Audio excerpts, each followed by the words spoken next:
Selamat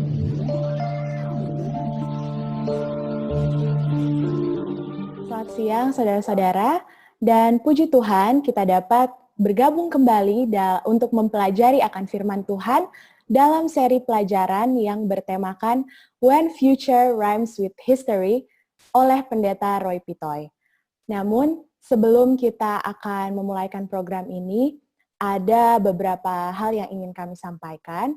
Pertama, seperti yang di sharing screen, boleh tolong Oke.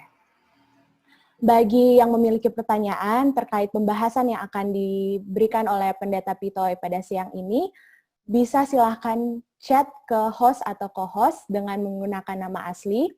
Dan selanjutnya, jika saudara-saudara ingin didoakan maupun konsultasi Alkitab lebih lanjut, bisa chat ke nomor WhatsApp 0896 38 41 1655. 0896 38 411 655. Dan selanjutnya, untuk program Bible Study kali ini adalah kerjasama antara God's Word Ministry dan Adat Tertulis. Nah, Bible Study ini kita laksanakan atau kita adakan setiap hari Senin sampai hari Jumat. Jadi setiap hari Senin sampai hari Jumat, jam 12 siang kita ada Bible Study dengan ID yang sama. Dan bagi saudara-saudara yang mempunyai kerabat yang ingin mendengarkan firman Tuhan, marilah kita ajak mereka untuk bergabung dan mendapatkan berkat yang sama. Untuk itu, saat ini marilah kita siapkan hati dan pikiran kita untuk mendengarkan firman Tuhan tersebut dengan berdoa yang akan dibuka oleh Jovindi Loai.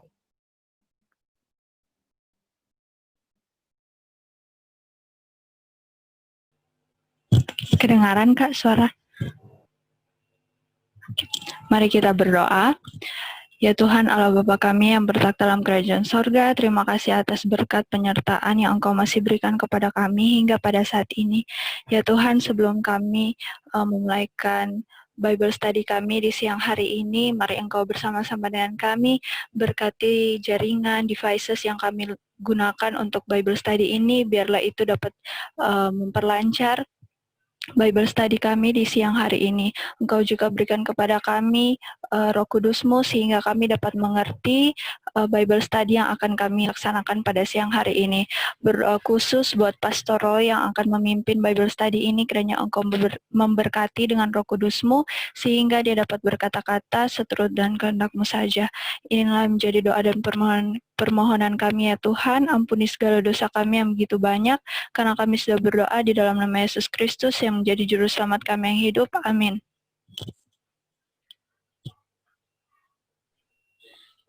Baiklah, untuk waktunya kami langsung serahkan kepada Pendeta Roy Pitoy.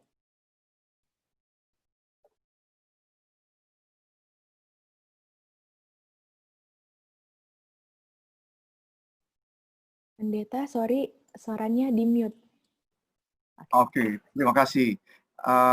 Shalom kepada kita semua, saudara-saudara, dan salam sejahtera karena kita masih bisa bersama-sama lagi pada saat ini untuk melanjutkan pelajaran Alkitab.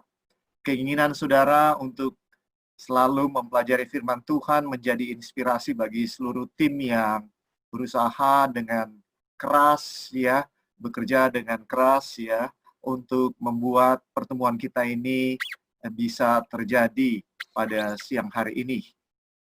Mari kita tunduk kepala sekali lagi untuk mengundang kehadiran Roh Kudus, dan permintaan saya selalu agar saudara tetap doakan saya selama pembicaraan ini berlangsung. Ya, kalau Rasul Paulus sangat membutuhkan doa ketika menyampaikan firman Tuhan, apalagi kita-kita ini, ya, saudara-saudara, mari kita tunduk kepala dan mari kita berdoa sekali lagi. Tuhan, sekali lagi kami menaikkan hati dan pikiran kami menghadap takhta-Mu yang kudus. Kami rindu untuk menuntut janji Tuhan. Mintalah maka akan diberi, carilah maka akan mendapat, ketoklah maka pintu akan dibukakan. Kami percayakan janji Tuhan ini dan kami yakin Tuhan Allah yang setia dengan janji-janji yang Engkau berikan kepada kami, Engkau akan menepati janji-Mu ini. Terima kasih, kami memohon hikmat, kami memohon Roh Kudus hadir bersama dengan kami agar apapun yang kami pelajari pada saat ini, semuanya hanya seturut dengan kehendak Tuhan saja. Terima kasih Tuhan, terima kasih. Biarlah hati kami akan berkobar-kobar sebagaimana dua murid yang berjalan bersama dengan Yesus. Biarlah Yesus yang berbicara kepada kami dan kami duduk dekat kakinya, siap untuk mendengarkan suaranya, siap untuk percaya kepadanya, dan menuruti semua firman yang Dia sampaikan. Di dalam nama Tuhan Yesus kami sudah berdoa. Amin. Saudara-saudara, saya mau simpulkan pelajaran kita yang terakhir. In case ada dari saudara-saudara yang tidak sempat mengikuti dan baru bergabung dengan kita pada saat sekarang ini. Kita sedang mempelajari nasihat daripada Tuhan Yesus langsung di dalam Matius 24 ayat 15. Jadi jika kamu melihat pembinasa keji berdiri di tempat kudus menurut firman yang disampaikan oleh Nabi Daniel, para pembaca hendaklah memperhatikannya. Ini yang membuat justifikasi atau pembenaran kenapa kita masuk kepada seri Daniel pada saat ini. Dan kalau saudara baca di undangan yang beredar, disebutkan seri Daniel and Revelation. Mengapa? Karena saya dan saudara tidak bisa mempelajari buku Daniel tanpa mempelajari buku Wahyu. Itu sebabnya seri ini disebut seri dalam topik Daniel dan Wahyu, saudara-saudara. Ya, mari kita lanjutkan pelajaran kita. Ada satu hal yang saya ingin kita review, kita ulangi, yaitu ketika kita menafsirkan nubuatan, ketika kita mempelajari buku-buku yang berhubungan dengan nubuatan, maka ada satu prinsip yang kita harus ingat, yang sesuai dengan judul yang sudah diberikan, yaitu when the future rhymes with history. Ya, ketika masa depan seirama, senada dengan masa lalu. Jadi ini satu prinsip yang kita ambil daripada Alkitab di dalam Pengkhotbah 1 ayat 9. Firman Tuhan berkata, apa yang pernah ada akan ada lagi, apa yang pernah dibuat akan dibuat lagi. Tak ada sesuatu yang baru di bawah matahari. Di dalam Pengkhotbah 3 ayat 15 lebih jauh dikatakan, ya, yang dulu ada sekarang sudah ada. Dan yang akan ada sudah lama ada, dan Tuhan mencari yang sudah lalu. Saudara, dari ayat-ayat ini kita tahu bahwa kalau kita mau tahu apa yang akan terjadi di masa yang akan datang, maka Tuhan sudah taruh itu di dalam sejarah. Itu sebabnya buku Daniel disusun dengan dua pembagian ini, yaitu 6 pasal yang pertama adalah sejarah, 6 pasal yang berikut adalah masa depan. Saudara, dengan demikian, bukan berdasarkan urutan waktu, kronologis, tapi berdasarkan pembagian ini. Mengapa? Karena untuk tahu apa yang akan terjadi di masa yang akan datang, tidak ada jalan lain selain kita lihat apa yang sudah terjadi di masa yang lalu. Ini prinsip yang kita sudah pelajari. Dan prinsip ini ada di dalam Alkitab dan dikonfirmasi oleh Tuhan Yesus langsung. Di dalam Matius 24 ayat 37, firman Tuhan berkata, ya, saudara-saudara, mari kita buka Matius 24 ayat 37 sampai 39. Ini perkataan dari Tuhan Yesus langsung. Sebab sebagaimana halnya pada zaman Nuh. Dengarkan, Yesus katakan sebab sebagaimana halnya pada zaman Nuh. Artinya itu masa yang lalu. Demikian pula halnya kelak pada kedatangan anak manusia. Itu masa depan. Jadi Yesus bilang, sebagaimana terjadi pada masa lalu, demikian pula akan terjadi pada masa yang akan datang. Ayat 38. Sebab sebagaimana mereka pada zaman sebelum air bah itu makan dan minum, kawin dan mengawinkan, sampai kepada hari Nuh masuk ke dalam bahtera, dan mereka tidak tahu akan sesuatu sebelum air bah itu datang dan melenyapkan mereka semua. Demikian pula lah halnya kelak pada kedatangan anak manusia. Saudara dengarkan, Yesus menyamakan keadaan sebelum kedatangan yang kedua kali dengan zaman pada zaman air bah, waktu mereka datang, waktu air bah datang. Orang makan, minum, kawin, mengawinkan, dan mereka tidak tahu bahwa air bah sedang datang. Demikian pula pada zaman ini, Orang makan dan minum, kawin mengawinkan. Apa yang salah dengan makan dan minum, kawin mengawinkan? Tidak ada yang salah dengan itu. Itu menyatakan bahwa ini adalah kegiatan yang ordinary, kegiatan yang wajar, yang dilakukan oleh manusia setiap hari. Ketika itu sedang terjadi, saudara, maka tiba-tiba kedatangan akan datang. Demikian ketika orang makan, minum, dan menikmati hidup pada zaman Nuh, mereka tidak sadar.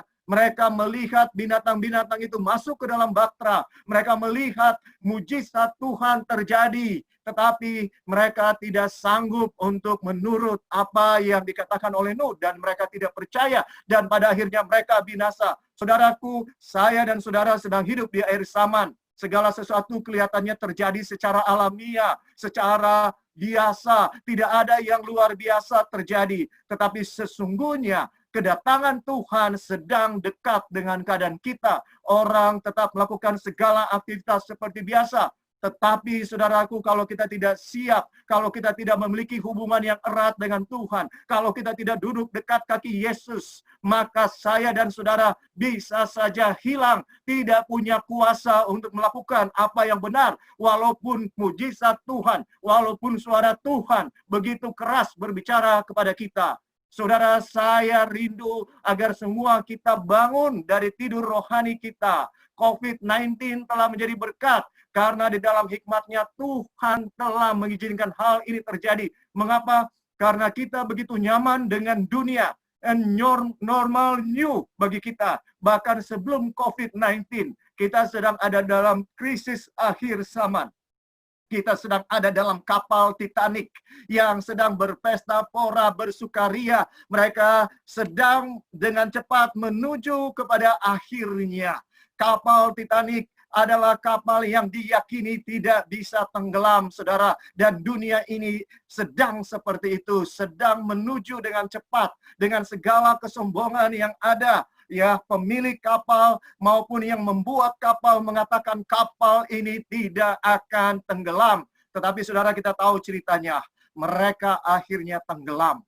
Apakah kita sedang sama seperti kapal Titanic yang paralel dengan keadaan kita? Bahwa kesombongan manusia sedang membawa manusia dalam kehancuran. Bumi ini sedang menuju kepada kehancuran oleh karena kesombongan kita. Bahwa kita hidup tidak mau bergantung kepada Tuhan.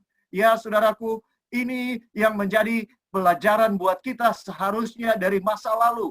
Apa yang terjadi dulu sudah ditulis untuk menjadi pelajaran bagi kita. Itu yang dikatakan oleh Rasul Paulus. Ini seharusnya menjadi pelajaran buat kita. Nah, sekarang pada saat ini, kita akan kembali melanjutkan pelajaran yang ada di dalam buku Daniel. Ini seharusnya menjadi pelajaran yang tidak boleh kita lewatkan, kita abaikan. Mari kita kembali kepada Daniel pasal 1 dan kita akan baca lagi. Pendekatan yang saya akan lakukan, saudara, ya, saya akan melakukan pendekatan, kita akan mempelajari secara tematik dan juga secara tekstual. Apa maksudnya pendekatan secara tema? Saya akan membahas tema per pasal, ya. Tapi pada saat yang sama, saya juga akan berusaha membahas secara tematik. Walaupun itu artinya kita akan membutuhkan waktu yang sangat banyak. Ya. Tapi puji Tuhan kita punya banyak waktu. Bukankah begitu, saudara? Dengan keadaan sementara masih tidak jelas kapan ini akan normal. Tapi paling tidak kita punya banyak waktu. Kalaupun saudara miss, ada yang di-record. Jadi saudara bisa lihat rekamannya di YouTube. Kita puji Tuhan juga untuk teknologi yang ada. Sehingga kalaupun saudara miss, saudara tidak perlu khawatir. Ya, saudara bisa lihat di YouTube channel yang sudah ada disebutkan. Ya, ada tertulis maupun di God's Word Ministry. Saudara-saudara, mari kita kembali kepada Daniel pasal 1 untuk kita lanjutkan ini. Pada tahun yang ketiga pemerintahan Yoyakim Raja Yehuda, datanglah Nebukadnezar Raja Babel ke Yerusalem, lalu mengepung kota itu. Tuhan menyerahkan Yoyakim Raja Yehuda dan sebagian dari perkakas-perkakas di rumah Allah ke dalam tangannya. Semuanya itu dibawanya ke tanah Siniar, ke dalam rumah dewanya. Perkakas-perkakas itu dibawanya ke dalam perbendaharaan dewanya. Lalu Raja bertitah kepada Aspenas, kepala istananya, untuk membawa beberapa orang Israel yang berasal dari keturunan raja dan dari kaum bangsawan, baik yang memahami berbagai-bagai hikmat, berpengetahuan banyak, dan yang mempunyai pengertian tentang ilmu, yakni orang-orang yang cakap untuk bekerja dalam istana raja, supaya mereka diajarkan tulisan dan bahasa orang Kasdim. Dan raja menetapkan bagi mereka pelabur setiap hari dari santapan raja dan dari anggur yang biasa diminumnya. Mereka harus dididik selama 3 tahun, dan sesudah itu mereka harus bekerja pada raja. Di antara mereka itu ada juga beberapa orang Yehuda, yakni Daniel, Hananya, Misael, dan Asaria. Pemimpin pegawai istana itu memberi nama lain kepada mereka. Daniel dinamainya Belshazzar, Hananya dinamainya Sadrak, Misael dinamainya Mesak, dan Asaria dinamainya Abednego. Daniel berketetapan untuk tidak menajiskan dirinya dengan santapan raja dan dengan anggur yang biasa diminum raja. Dimintanyalah kepada pemimpin pegawai istana itu supaya ia tak usah menajiskan dirinya. Saudara, di pelajaran kita yang sebelum ini, kita sudah jelaskan bahwa ini ayat yang sangat penting. Ini ayat yang sangat menentukan. Saya mau simpulkan lagi. Ya, saudara, apa yang sedang dilakukan oleh Raja Nebukadnezar di sini. Dia seorang raja yang cerdas, raja yang pintar, yang terbukti dengan karirnya. Dia pemimpin yang luar biasa.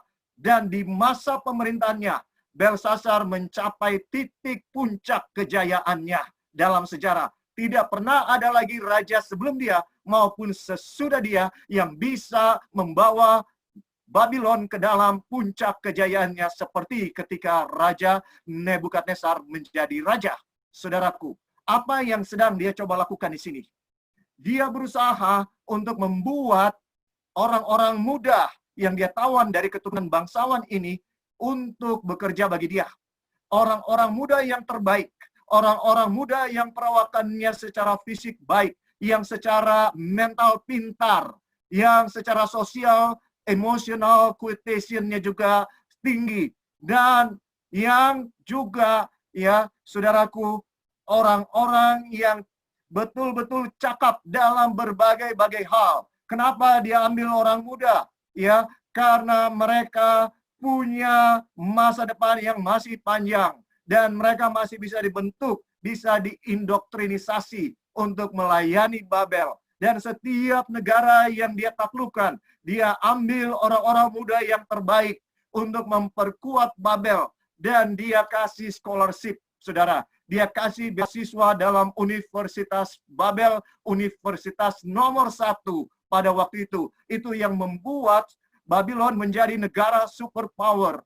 Dan ketika dia kuasai teknologi, ketika pendidikan merupakan suatu yang kuat di suatu negara, maka dipastikan negara itu akan menjadi negara yang kuat dan maju dan yang paling unggul. Dan ini yang dilakukan oleh Nebukadnezar. Supaya mereka tidak memberontak kepada dia, maka dia ajarkan mereka satu pendidikan yang akan membuat orang-orang ini tunduk kepada Babel. Dan yang paling penting, supaya mereka betul-betul akan tunduk, dia berusaha untuk memperkenalkan agama Babel kepada mereka, kepada umat-umat Tuhan yang berasal dari Yehuda, yakni Daniel, Hananya, Misael, dan Asaria. Apa indikasi yang mengatakan itu? Oleh sebab dia mengganti semua nama mereka. Saudara, nama-nama daripada Daniel, Hananya, Misael, dan Asaria, kalau saudara perhatikan akhirannya El dan Yah. El dan Yah di dalam bahasa Ibrani melambangkan nama-nama Tuhan, ya. Jadi Daniel contohnya artinya Allah hakimku, dan artinya hakim, ya. Sementara I itu kepemilikanku. Jadi El adalah Allah. Allah adalah hakimku. Ya, saudara, diganti dengan Belshazzar. Bel adalah salah satu dewa di dalam Babel dari begitu banyak dewa yang ada. Jadi yang terjadi di sini adalah dia berusaha untuk rubah agama Yehuda, agama Israel, agama yang benar dengan agama Babel, agama yang tidak benar. Ya, saudaraku, ya, di dalam pandangan Alkitab ini adalah agama yang palsu. Bisa dibilang seperti itu. Dan inilah yang sedang dilakukan oleh Nebukadnezar. Kalau saja semua orang yang berhasil dia taklukkan akan menerima agama Babel. Oleh sebab di dalam perjanjian lama, bangsa yang paling kuat itu dinyatakan sebagai bangsa yang memiliki Allah paling kuat. dengan Babel mengalahkan semua kerajaan-kerajaan yang ada di Timur Tengah, bisa dibilang bahkan sampai luas ya ke Afrika, bisa dibilang sampai ke Mesir. Bisa dibilang Babel ini menjadi negara superpower, dan dengan demikian maka Babel ini bisa dibilang yang memiliki dewa yang paling kuat. Saudaraku, itu sebabnya maka semua agama-agama yang ditaklukkan, negara-negara yang ditaklukkan, agamanya harus dirubah. Dan ketika semua orang memeluk agama dari Babel oleh karena dewanya dianggap yang paling kuat, oleh sebab buktinya dia bisa menaklukkan semua negara yang sedang berperang dengan dia, maka yang terjadi semua negara takluk ya oleh karena agamanya juga yang paling kuat. Dengan demikian, ketika semua orang menjadi pemeluk agama Babel, maka mereka tidak akan pernah lagi memberontak, saudaraku, ya, kepada Babel. Ini adalah maksud tujuan dari Babel. Dan kita sudah pelajari pada waktu yang lalu bahwa Raja Babel yang sesungguhnya adalah bukan Nebukadnezar, tetapi iblis sendiri. Dan ini digambarkan sebagai musuh umat Tuhan di dalam buku Wahyu. Di dalam buku Wahyu, Babel akan muncul dan figur yang kuat, yang sangat menonjol di dalam buku Wahyu. Itu sebabnya kita harus tahu dasarnya dengan pasti untuk bisa memahami kemudian di dalam buku Wahyu mengenai Babel. Siapa ini Babel yang dibicarakan? Sekarang saudara, ya, dengan demikian apa yang dilakukan oleh Nebukadnezar menggambarkan apa yang akan dilakukan oleh setan di akhir zaman. Ya, dan sepanjang zaman kita lihat apa yang setan mau lakukan di sini untuk membuat mereka menerima agama Babel, agamanya setan di atas dunia ini, bisa dibilang. Maka Nebukadnezar memberikan kepada mereka pendidikan Babylon. Aspek pendidikan berhubungan dengan aspek mental. Kemudian mereka diajarkan tulisan dan bahasa orang Kasdim, ya, bahasa orang Kasdim, saudara. Ini apa tujuannya? Supaya mereka juga bisa beradaptasi dengan budaya yang ada di Babel, sehingga mereka kerasan tinggal di Babel dan tidak ingat-ingat untuk pulang. Nah, saudaraku, sedangkan aspek yang berhubungan dengan tulisan dan bahasa itu berhubungan dengan aspek sosial, ya, budaya berhubungan dengan aspek sosial, saudara. Kemudian yang berikut yang dilakukan oleh Nebukadnezar yang melambangkan apa yang sedang dilakukan oleh setan di akhir zaman dan sepanjang zaman, setan juga memberikan kepada mereka makanan dari santapan raja, ya, bisa dibilang santapan raja, anggur Babylon dan makanan Babylon, ya, diberikan. Dan ini berhubungan dengan aspek fisik, ya. Tapi semua ini sebenarnya dengan tujuan supaya mereka kerasan tinggal di Babel dan memeluk agama Babel. Itu aspek rohani. Nah, sekarang saudaraku, kalau kita sudah memahami ini, maka kita tahu bahwa setan akan menyerang 4 aspek ini di akhir zaman. Setan akan mendidik dunia ini dengan pendidikan Babylon.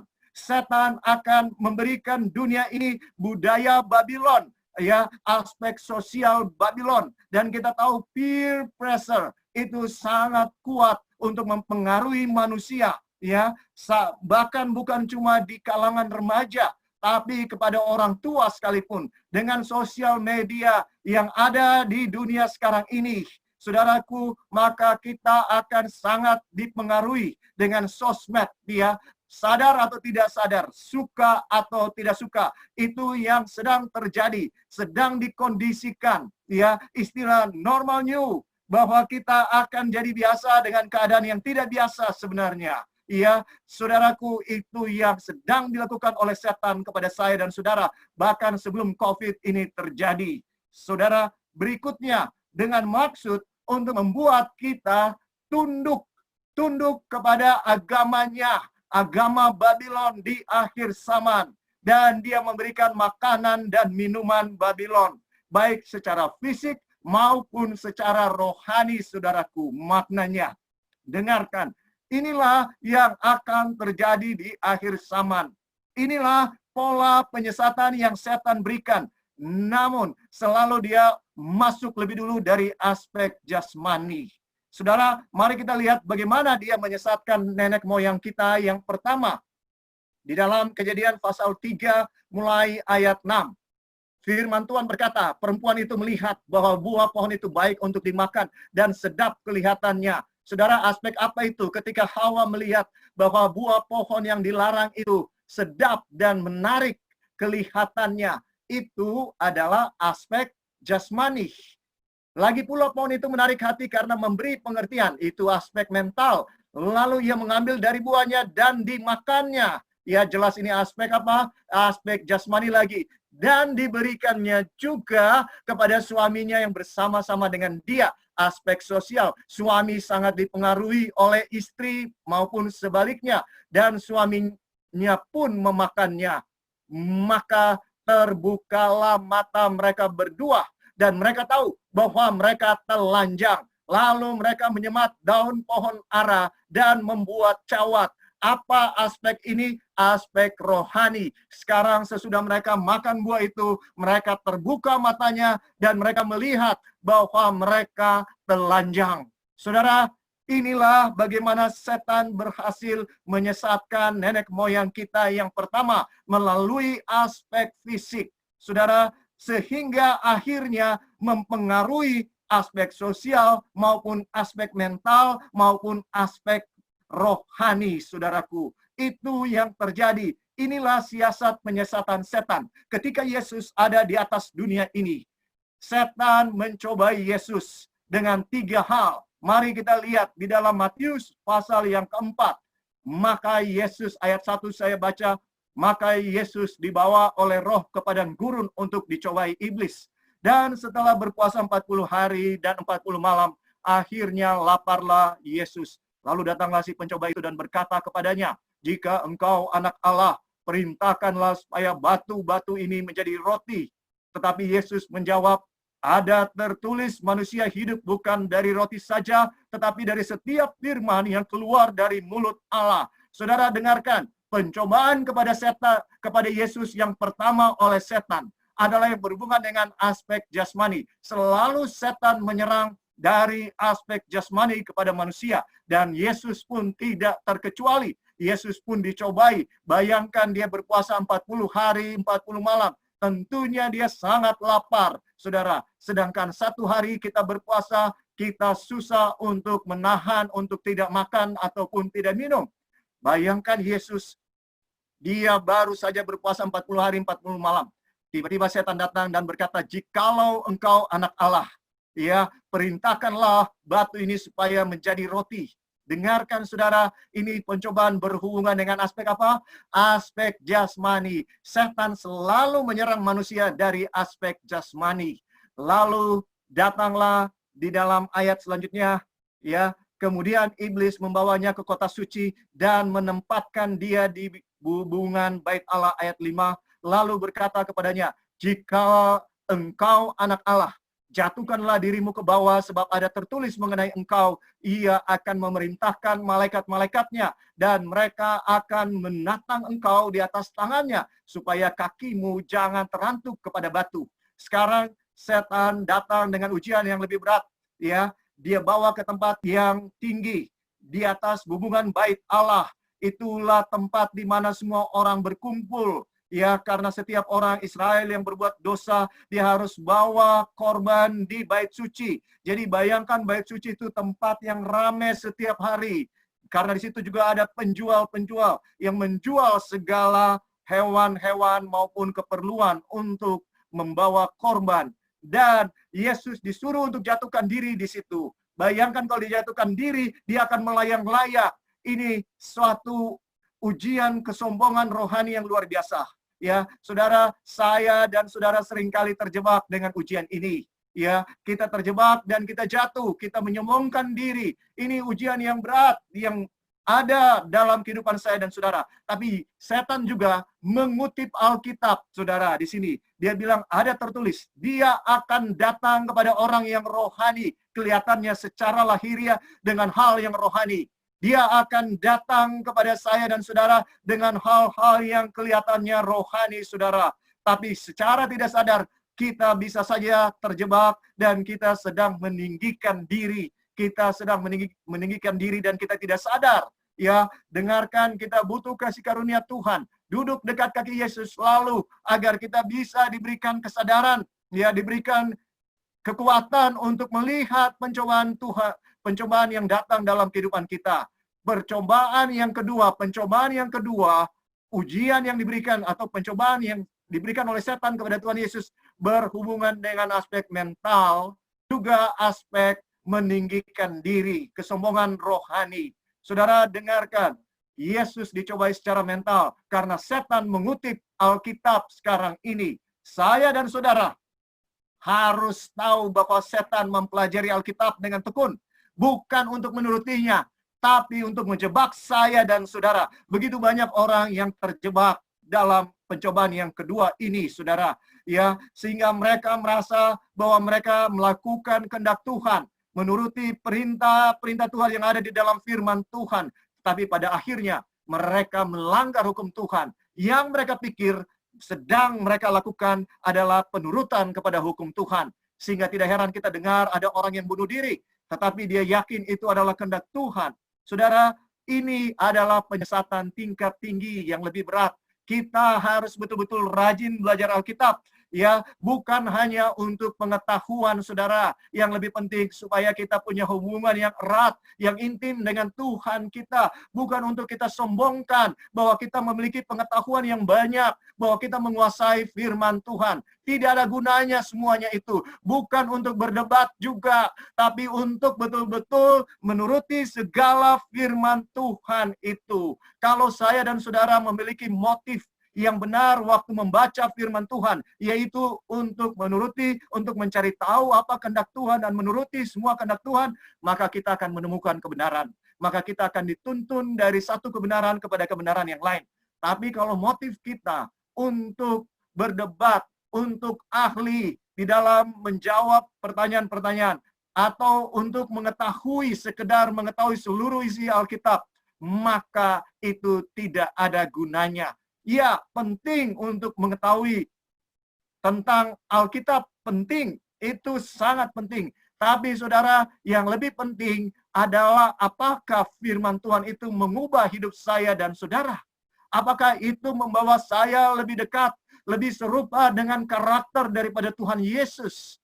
Jangan kita ini secara lahiriah Alkitab berjalan. Orang yang sangat menguasai Alkitab, hafal isi Alkitab, kata demi kata, tapi tindakan kita, tingkah laku kita, saudara, tidak menggambarkan karakter Yesus, maka saya dan saudara sedang menjadi penyesat. Ya, jangan saudara kita terjebak dengan yang kedua ini. Kemudian ayat selanjutnya, ayat 7. Yesus berkata kepadanya, ayat 6, lalu berkata kepadanya, ya, jikalau engkau anak Allah, jatuhkanlah dirimu ke bawah. Oke, ini kita sudah baca ayat 7. Yesus berkata kepadanya, ada pula tertulis, janganlah engkau mencobai Tuhan Allahmu. 2 kali dia dicobai, 2 kali dia tidak mengandalkan dirinya, dia tidak mengandalkan pikirannya, dia tidak mengandalkan kepintarannya, dia tidak mengandalkan kekudusannya, kesuciannya. Ya, saudara, tidak satu kali pun Yesus mengandalkan semua yang saya sebutkan tadi. Tetapi Yesus menjawab, ada tertulis. Artinya Yesus mau memberikan teladan kepada saya dan saudara yang mengaku menjadi pengikut Yesus, bahwa satu-satunya perlindungan terhadap pencobaan yang setan berikan adalah firman Tuhan. Bukan pikiran saya, bukan kepintaran saya, bukan apapun yang saya ketahui, saudara. Tapi kalau kita mau aman, saudara, kita harus mengandalkan firman Tuhan. Kita harus tahu isi Alkitab. Ya, Tuhan Yesus tidak bilang sama setan, tunggu dulu, saya mau cari jawabannya di dalam Alkitab. Tidak, tapi secara instan, langsung Tuhan Yesus menjawab, ada tertulis. Dia tidak sebutkan ayatnya, oleh karena Alkitab dalam bahasa aslinya di Perjanjian Lama bahasa Ibrani tidak ada pasal, tidak ada ayat. Itu sebabnya dia hanya sebutkan ada tertulis. Karena tidak bisa disebutkan terdapat di mana.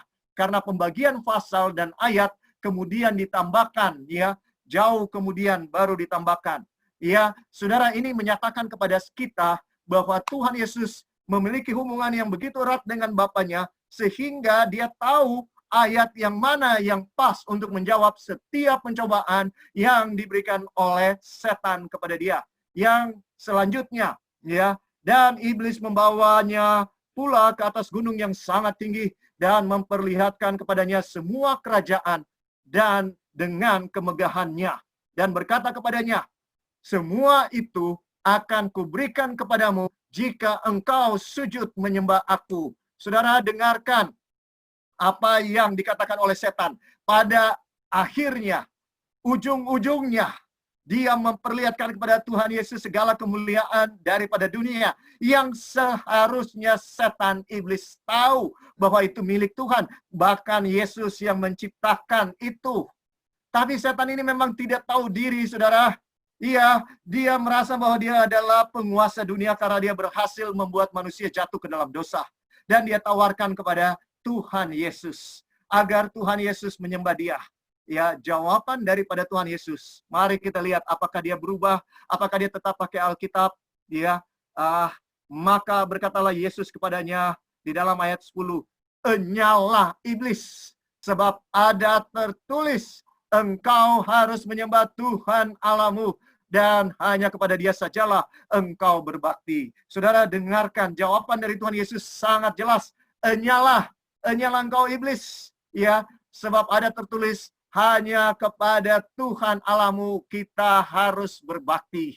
Saudara, kalau kita mencintai harta dunia, kesenangan dunia lebih daripada Tuhan, maka itu menjadi ilah. Menjadi ilah bagi saya dan saudara. Begitu banyak orang yang dijebak dengan kekayaan di atas dunia.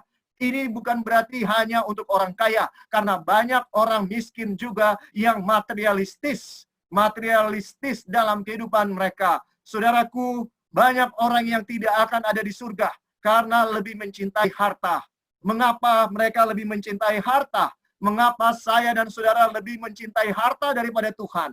Oleh karena setan berhasil menjebak saya dan saudara perlahan-lahan tanpa kita sadari, sebagaimana dia menjebak Yudas untuk mengasihi harta, sebagaimana dia menjebak juga Ananias dan Safira, istri Lot. Semua ini ditulis di dalam Alkitab untuk menjadi pelajaran bagi saya dan saudara, agar kita tidak mengasihi apapun lebih daripada Tuhan. Lebih daripada Tuhan. Saudaraku, dengarkan. Ini pencobaan yang ketiga yang berhubungan secara rohani. Jadi kita lihat bagaimana setan dalam berusaha untuk menguasai saya dan saudara. Dia selalu datang dengan pencobaan kepada aspek fisik, kemudian aspek mental, kemudian tujuannya akhirnya untuk aspek rohani. Dia ingin menjadi Allah di dalam diri saya dan saudara, di dalam hidup saya dan saudara. Apakah kita mau dia yang menjadi penguasa? Jangan mau, saudara, karena dia tidak mengasihi saya dan saudara. Dia hanya permainkan saya dan saudara. Ya, saudara, dengarkan. Inilah bagaimana setan berusaha untuk menguasai saya dan saudara. Mari sekarang kita pergi kepada buku Wahyu. Di dalam buku Wahyu 13, ya, saudaraku, disebutkan dengan jelas, ya, pada akhir zaman, metode yang sama, setan tidak berubah, metodenya sama. Di dalam Wahyu pasal yang ke-13 ayat ke-18. Mari kita baca Wahyu 13 ayat 18. Kalau saudara punya Alkitab, mari kita buka Wahyu 13, kita lihat bahwa metode yang sama akan digunakan setan di akhir zaman. Di dalam Wahyu 13 ayat 18 firman Tuhan yang berkata, yang penting di sini ialah hikmat. Barang siapa yang bijaksana, baiklah ia menghitung bilangan binatang itu, karena bilangan itu adalah bilangan seorang manusia, dan bilangannya ialah 666. Saudara, dengarkan, orang yang selamat di akhir zaman adalah orang yang tahu apa artinya 666. Ya, itu artinya mereka orang yang berhikmat. Itu artinya secara mental mereka adalah orang-orang yang bijaksana, saudaraku. Kalau saudara mau selamat, saudara harus jadi orang yang bijaksana. Itu sebabnya kita perlu mempelajari nubuatan Daniel dan Wahyu. karena hanya orang yang bijaksana yang mampu untuk mengetahui. Ini adalah berhubungan dengan aspek mental. Kemudian ayat 17, ya 16. Dan ia menyebabkan sehingga kepada semua orang kecil atau besar. Berbicara mengenai Babel di akhir zaman, saudara. Ini Babel, ini musuh umat Tuhan di akhir zaman. Ya, dia akan menyebabkan sehingga kepada semua orang kecil atau besar, kaya atau miskin, merdeka atau hamba, diberi tanda pada tangan kanannya atau pada dahinya, dan tidak seorang pun yang dapat membeli atau menjual selain daripada mereka yang memakai tanda itu, yaitu nama binatang itu atau bilangan namanya. Saudara, dengarkan, di akhir zaman. Di sini ada aspek apa? Ya, aspek jasmani. Karena apa? Suatu saat di atas dunia ini, dengan adanya globalisasi, maka akan ada kekuasaan yang bisa melarang orang untuk menjual atau membeli. Ya, saudaraku, dan ini aspek jasmani. Ketika saudara akan menyerah, tidak bisa makan kalau tidak menerima tanda binatang, maka yang terjadi, kita akan mengikuti kehendak daripada setan. Kita akan menerima tanda binatang. Tapi kalau kita kuat, kalau kita biasa berpuasa, kalau kita biasa mengendalikan selera kita, kita akan menolak tanda binatang. Kalau saudara biasa makan McDonald, kalau saudara biasa makan Kentucky, begitu banyak orang yang menderita karena COVID-19. Mereka tidak bisa pergi untuk makan di restoran-restoran favorit mereka. Dan mereka menangis di rumah. Tidak bisa, tidak bisa. Nah, saudara, bayangkan kalau saya dan saudara tidak biasa mengendalikan selera. Ketika ini tanda binatang dikeluarkan di seluruh dunia. Kalau kita menerima tanda binatang, maka kita akan menjadi milik daripada antikristus. Maka apakah kita akan tahan? Saya dan saudara harus mengendalikan selera. Kalau tidak, kita akan menyerah dan menerima tanda binatang hanya supaya kita bisa makan dan minum. Saudara dengarkan, ya. Tapi ada yang lebih serius dari itu, yaitu di dalam ayat 15, 14, 15. Ia menyesatkan mereka yang diam di bumi dengan tanda-tanda. Dengarkan, penyesatan Allah, tanda nomor 1 bahwa Tuhan Yesus sudah mau datang. Dan penyesatan diberikan, itu artinya saya dan saudara harus punya mental yang kuat, ya, kepintaran rohani yang kuat untuk bisa tahu bahwa ini penyesatan, sehingga kita tidak akan disesatkan. Apa yang akan membuat orang tersesat di akhir zaman? Ia menyesatkan mereka yang diam di bumi dengan tanda-tanda yang telah diberikan kepadanya untuk dilakukannya di depan mata binatang itu. Dan ia menyuruh mereka yang diam di bumi supaya mereka mendirikan patung untuk menghormati binatang yang luka oleh pedang namun yang tetap hidup itu. Dan kepadanya diberikan kuasa untuk memberikan nyawa kepada patung binatang itu, sehingga patung binatang itu berbicara juga dan bertindak begitu rupa, sehingga semua orang yang tidak menyembah patung binatang itu dibunuh. Saudara dengarkan, aspek mental, aspek rohani, aspek sosial, karena semua orang di atas dunia akan melakukan ini, menerima tanda binatang, ya, dan pada akhirnya menyembah semua patung binatang yang didirikan. Tentunya ini bahasa simbol, saudara, tapi yang saya mau tekankan di sini, aspek sosial akan memberikan tekanan. Ketika semua orang menyembah patung, menerima tanda binatang, maka apakah iman kita tidak akan berubah untuk setia kepada Tuhan Yesus? Atau kita menyerah dan mengikuti dengan arus yang membuat kita terbawa dengan arus. Karena kita katanya tidak mungkin bisa melawan arus. Saudara, yang saya mau sampaikan, aspek sosial, aspek mental, dan aspek rohani. Karena penyembahan itu berhubungan dengan aspek rohani. Apakah kita akan tunduk? Kalau saya dan saudara mau bertahan, sebagaimana Yesus menang. Sebagaimana Yesus menang dari setiap pencobaan yang datang dalam seluruh aspek kehidupannya, Yesus menang karena Yesus bersandar kepada ada tertulis. Ada tertulis. Dia tidak bersandar kepada pikirannya. Dia tidak bersandar kepada kesuciannya, kebenarannya, kesalehannya, tidak sedikit pun. Tapi dia bersandar kepada firman Allah. Itu teladan yang diberikan kepada saya dan saudara. Kalau kita mau lolos, maka kita juga harus bersandar kepada firman Allah. Saudara, mari kita lihat bahwa aspek-aspek ini sangat penting. Ini digunakan oleh Yesus dalam pelayanannya, saudaraku. Bahwa Yesus mengenali keempat aspek ini. Dan dalam pelayanannya, pelayanannya adalah pelayanan yang lengkap. Mari kita buka di dalam Matius pasal 9 ayat 35. Firman Tuhan dengan jelas mengatakan bahwa Yesus memahami aspek-aspek ini dan hubungan antara aspek-aspek ini. Di dalam Matius 9 ayat 35. Demikianlah Yesus berkeliling ke semua kota dan desa. Aspek apa ini, saudara? Aspek sosial. Ia mengajar dalam rumah-rumah ibadat.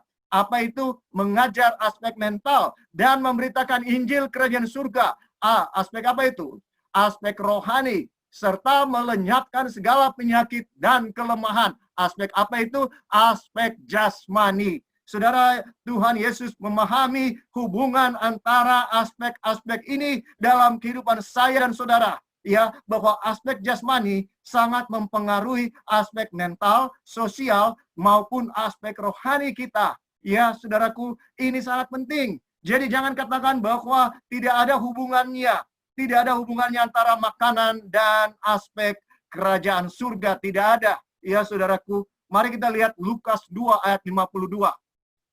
Dan Yesus makin bertambah besar dan bertambah hikmatnya. Bertambah besarnya fisiknya, bertambah hikmatnya mentalnya, dan besarnya. Dan makin dikasihi oleh Allah dan manusia. Ya, makin dikasihi Allah aspek rohani, dan dikasihi manusia aspek sosial. Saudara, dengarkan. Ini hubungan yang erat antara setiap aspek dalam kehidupan kita secara utuh. Ya, bahwa jasmani kita mempengaruhi mental kita dan mental kita mempengaruhi sosial kita maupun rohani kita. Jadi jangan katakan bahwa hal kerajaan surga tidak berhubungan dengan makanan. Siapa bilang berhubungan? Tapi ada ayatnya di dalam Roma 14 ayat 17. Sebab kerajaan Allah bukanlah soal makanan dan minuman, tetapi soal kebenaran, damai, sejahtera, dan sukacita oleh Roh Kudus. Kalau saudara baca ayat ini sepintas, sepertinya ayat-ayat ini bertentangan dengan prinsip yang sedang kita bangun dari tadi. Bahwa aspek jasmani sangat penting, setan selalu menyerang manusia. Pencobaannya selalu datang dari aspek jasmani. Dan di akhir zaman, hal yang sama akan terjadi. Bagaimana kita mengharmonisasikan ini? Kalau saudara pelajari di dalam Roma pasal 14, mari kita buka Roma pasal 14. Ya, karena ayat ini sepertinya bertentangan dan saya merasa ini perlu dijelaskan. Ya, tadi kita kutip Roma 14 ya, yang mengatakan hal kerajaan surga bukan soal makanan dan minuman di dalam Roma 14 ayat 17. Ya, tapi supaya kita memahami apa yang sedang terjadi di sini, mari kita buka daripada ayat 1. Terimalah orang yang lemah imannya tanpa mempercakapkan pendapatnya. Yang seorang yakin bahwa ia boleh makan segala jenis makanan. Tapi orang yang lemah imannya hanya makan sayur-sayuran saja. Siapa yang makan, janganlah menghina orang yang tidak makan. Dan siapa yang tidak makan, janganlah menghakimi orang yang makan, sebab Allah telah menerima orang itu. Ada suatu masalah yang terjadi di Roma. Ada orang-orang Kristen yang baru menjadi Kristen berlatar belakang bukan Yahudi. Dan mereka tahu bahwa makanan daging yang sudah dipersembahkan di pasar itu telah didoakan di kuil-kuil. Dan menurut mereka, karena sudah didoakan di kuil kepada dewa-dewa, maka ini tidak boleh dimakan. Ya, tidak boleh dimakan oleh orang Kristen. Tetapi orang Kristen yang berlatar belakang Yahudi, mereka tahu bahwa tidak ada dewa. Mereka tidak percaya kepada dewa-dewa. Jadi walaupun itu sudah didoakan, bagi mereka itu boleh dimakan. Dan terjadilah masalah. Orang Kristen yang baru jadi Kristen berlatar belakang non-Yahudi, ini dikatakan oleh Rasul Paulus yang lemah imannya. Maksudnya sebenarnya yang lemah imannya adalah yang masih baru dalam kerohaniannya. Ya, sehingga mereka ini belum mengerti. Dan orang-orang Kristen yang berlatar belakang Yahudi yang kuat imannya, karena mereka sudah kenal Tuhan sebelumnya. Mereka hanya perlu menerima Yesus sebagai juru selamat pribadi. Dan mereka tahu tidak ada dewa. Jadi mereka tidak masalah. Daging itu sudah didoain di mana, mereka tidak peduli. Ya, sehingga terjadi masalah. Rasul Paulus memberikan nasihat ketika dia dengar ada masalah di jemaat Roma soal ini. Terjadi pertengkaran. Ya, maka dia memberikan nasihat. Nasihatnya adalah supaya jangan bertengkar cuma karena soal makanan. Yang makan jangan menghina, yang tidak makan jangan menghakimi. Ya, saudara, ini yang dia sampaikan. Masalahnya di sini bukan soal makan atau tidak makan, tapi masalahnya di sini adalah menjadi batu sandungan atau tidak, menghakimi orang yang tidak makan atau menghina yang makan. Ya, ini yang terjadi. Demi mendamaikan kedua pihak ini, maka Rasul Paulus memberikan surat ini. Ya, dia bilang di dalam ayat 17 untuk memberikan nasihat. Ya, di dalam ayat 17 tadi. Ya, saudara-saudara dengarkan. Sebab kerajaan Allah bukanlah soal makanan dan minuman. Ya, di dalam ayat 15, mari kita lihat. Ya, atau mulai dari ayat 14. Sebaiknya mungkin ayat 13. Karena itu janganlah kita saling menghakimi lagi. Tetapi lebih baik kamu menganut pandangan ini. Jangan kita membuat saudara kita jatuh atau tersandung. Aku tahu dan yakin dalam Tuhan Yesus bahwa tidak ada sesuatu yang najis dari dirinya sendiri.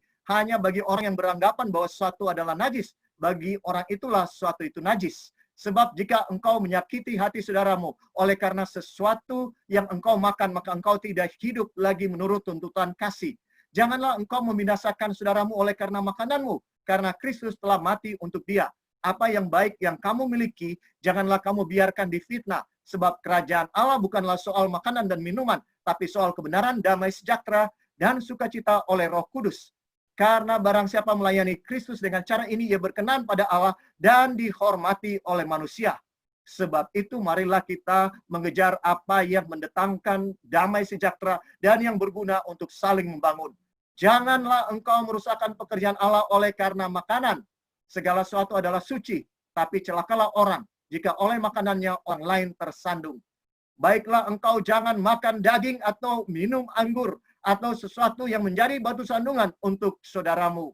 Ya, saudara, jadi kalau nasihat ini diberikan oleh Rasul Paulus, kalau kamu makan, walaupun tidak ada dewa yang kita percayai, tapi kalau kita makan kemudian jadi batu sandungan bagi saudara kita yang masih lemah imannya, maka lebih baik jangan kita makan. Ya, ini nasihat yang Rasul Paulus berikan. Jadi Rasul Paulus tidak mengatakan bahwa boleh makan sesuka hati. Ya, bukan itu. Dan tidak bertarak. Saudara dengarkan. Ya, di dalam 1 Korintus 10 ayat 31. Firman Tuhan dengan jelas. Rasul Paulus sendiri yang mengatakan. Ya, jadi tidak mungkin dia mengkontradiksi kata-katanya sendiri di dalam Roma. Rasul Paulus katakan di dalam 1 Korintus 10 ayat 31. Ya, firman Tuhan. Baik engkau makan. Baik engkau minum. Ya, apa katanya? Hendaklah kamu lakukan untuk kemuliaan siapa? Untuk kemuliaan Tuhan, ya. Disebutkan dengan jelas. Aku menjawab, jika engkau makan atau jika engkau minum, atau jika engkau melakukan sesuatu yang lain, lakukanlah semuanya itu untuk kemuliaan siapa? Kemuliaan Allah. Artinya jangan sampai kita jadi batu sandungan hanya karena kita mau makan sesuatu yang kita suka makan. Ya saudara, kalau yang kita mau makan itu jadi batu sandungan, lebih baik kita jangan makan. Dan ini konteksnya yang dibicarakan oleh Roma. Kalau saya makan daging yang sudah dipersembahkan kepada dewa, jadi batu sandungan bagi saudara-saudara saya, demi keselamatan mereka, saya memilih untuk tidak makan. Itu wujud kasih saya kepada sesama saya atau saudara saya. Jadi sama sekali Rasul Paulus tidak mengindikasikan bahwa makanan tidak berhubungan dengan keselamatan. Justru sebaliknya. Bahwa kalau tindakan saya memakan sesuatu daging yang sudah dipersembahkan kepada dewa menjadi batu sandungan bagi saudara saya memilih untuk tidak makan. Itu artinya, saudara, ya, bahwa Rasul Paulus mengajarkan kepada kita, jangan kita utamakan selera kita, ya, tapi kita utamakan keselamatan orang lain. Ya. Tapi dia tidak sama sekali bermaksud untuk menyatakan bahwa keselamatan itu tidak ada hubungannya dengan selera. Tidak sama sekali, saudara. Karena manusia berdosa dan kita menderita oleh karena segala dosa yang ada di atas dunia ini. Segala penderitaan terjadi di atas dunia ini oleh karena bisa dibilang selera yang dipuaskan dan melawan kehendak Tuhan. Ya, saudaraku, mari kita lihat bagaimana firman Tuhan dengan jelas menyatakan bahwa makanan itu harus kita waspadai. Mengapa? Di dalam Yeskiel 16 ayat 49 berbicara mengenai dosa daripada Sodom, dan bisa dikatakan itu juga dosa dari Gomora, sehingga mereka harus dibakar, ya. Sodom dan Gomora harus terbakar, dibinasakan oleh api kekal. Di dalam Yeskiel 16 ayat 49, lihat, inilah kesalahan Sodom, kakakmu yang termuda itu, kecongkakan, ya. Apa katanya yang menjadi dosa daripada Sodom sehingga akhirnya terbakar habis dengan api yang kekal? Oleh karena kecongkakan, makanan yang berlimpah-limpah, dan kesenangan hidup ada padanya dan pada anak-anaknya perempuan. Tetapi ia tidak menolong orang-orang sengsara dan miskin. Saudaraku, dengarkan sekarang ini. Apakah ini menjadi dosa yang kita juga lakukan, baik sadar maupun tidak sadar? Apa dosa dari Sodom? Karena mereka congkak, dan mereka punya kecongkakan secara khusus ditunjukkan dengan makanan yang berlimpah-limpah dan kesenangan hidup, sehingga mereka tidak peduli dengan orang-orang yang lain, ya. Tidak menolong orang-orang sengsara dan miskin, hanya memikirkan kesenangan diri sendiri, makanan yang memuaskan mereka. Mereka punya makanan yang berlimpah, tapi tidak mau membagi kepada orang yang sengsara dan miskin. Ini dosa dari Sodom. Oleh karena mereka hanya memikirkan diri mereka sendiri. Ya, saudara, dengarkan. Ini satu pelajaran yang sangat penting. Kita dikuasai setan kalau kita membiarkan kedagingan itu semakin nyata di dalam kehidupan kita. Ya, saudaraku, ini pelajaran yang sangat penting dari buku Daniel. Tuhan mau memberitahukan pelajaran-pelajaran ini. Kalau kita mau menang di akhir zaman, kita harus menaklukkan selera. Apa yang tidak kita taklukkan akan menaklukkan kita. Itu sebabnya Daniel mengerti ini. Dan Daniel berketetapan untuk tidak menajiskan dirinya dengan santapan raja dan anggur yang biasa diminum raja. Kalau Daniel tidak diajar di rumahnya, kira-kira dia mampu lakukan itu? Tidak, karena dia seorang muda. Ya, bayangkan seorang muda diajak ke Kentucky, diajak ke McD, dan dikasih makanan dan minuman yang enak. Kalau dia tidak punya integritas, kalau dia tidak punya keteguhan prinsip, bahwa saya hanya mau makan untuk memuliakan Tuhan. Dan dia tahu kalau dia makan yang tidak sehat, dia sedang tidak memuliakan Tuhan. Ya, mengapa? Karena di dalam 1 Korintus pasal 9, di dalam 1 Korintus pasal 9, atau saya mulai dari pasal 3 ayat 16 dan 17. Ya, saudara dengarkan, tidak tahukah kamu bahwa kamu adalah bait Allah dan bahwa Roh Allah diam di dalam kamu? Jika ada orang yang membinasakan bait Allah, maka Allah akan membinasakan dia, sebab bait Allah adalah kudus dan bait Allah itu ialah kamu. Saudara dengarkan, jelas sekali bahwa saya dan saudara adalah bait Allah dari Roh Kudus. Kalau kita membinasakan bait Allah ini, maka kita akan dibinasakan oleh Tuhan. Ini firman yang disampaikan. Ya, sekarang dalam 1 Korintus pasal 6 ayat 19 dan 20. Ya, saudaraku, atau tidak tahukah kamu bahwa tubuhmu adalah bait Roh Kudus yang diam di dalam kamu, Roh Kudus yang kamu peroleh dari Allah, dan bahwa kamu bukan milik kamu sendiri, sebab kamu telah dibeli dan harganya telah lunas dibayar. Karena itu muliakanlah Allah dengan tubuhmu. Saudara dengarkan ayat-ayat ini. Muliakan Allah dengan tubuhmu. Lebih jauh, Rasul Paulus mengatakan di dalam Roma pasal 12 ayat 1 dan 2.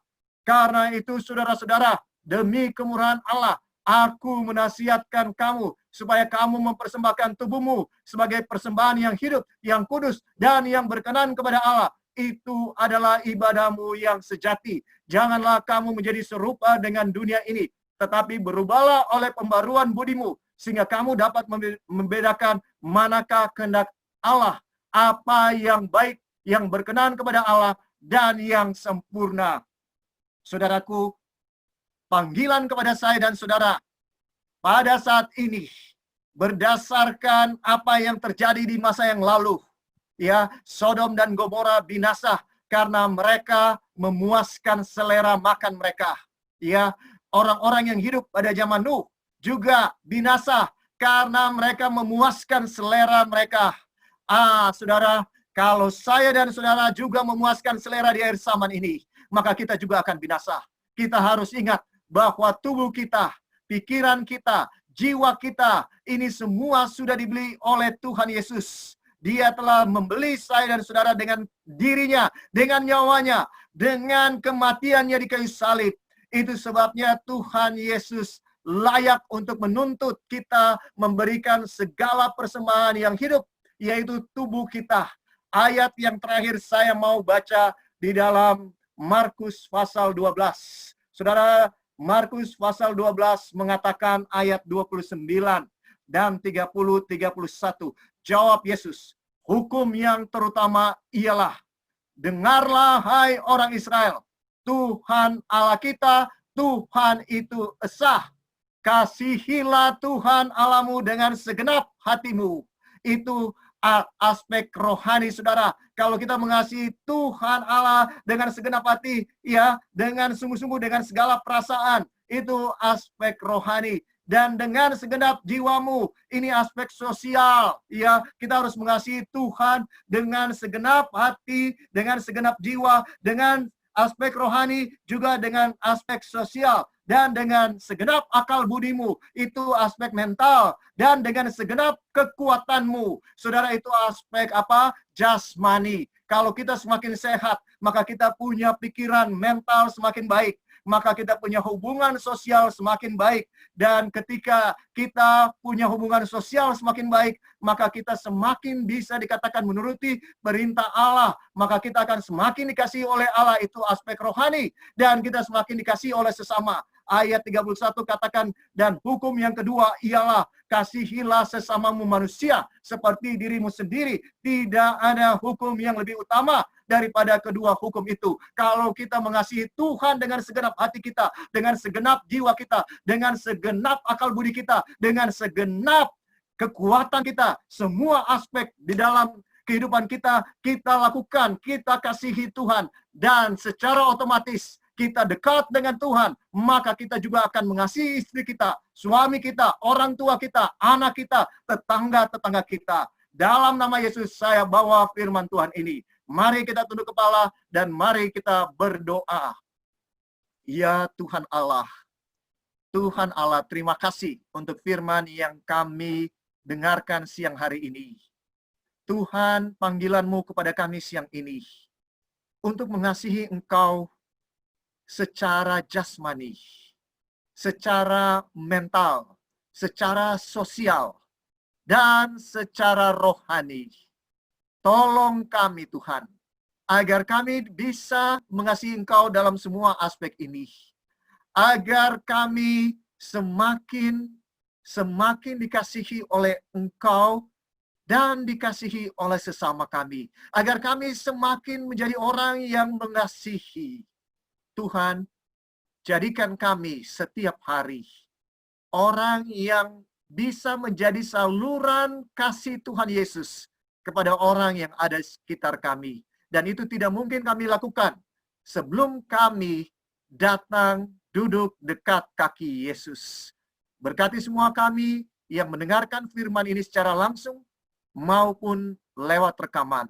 Berkati saudara-saudara kami yang sedang bergumul dengan COVID-19 maupun yang sedang berkekurangan makanan. Ajar kami Tuhan untuk menjadi saluran berkat buat mereka. Di dalam nama Tuhan Yesus kami sudah berdoa. Amin.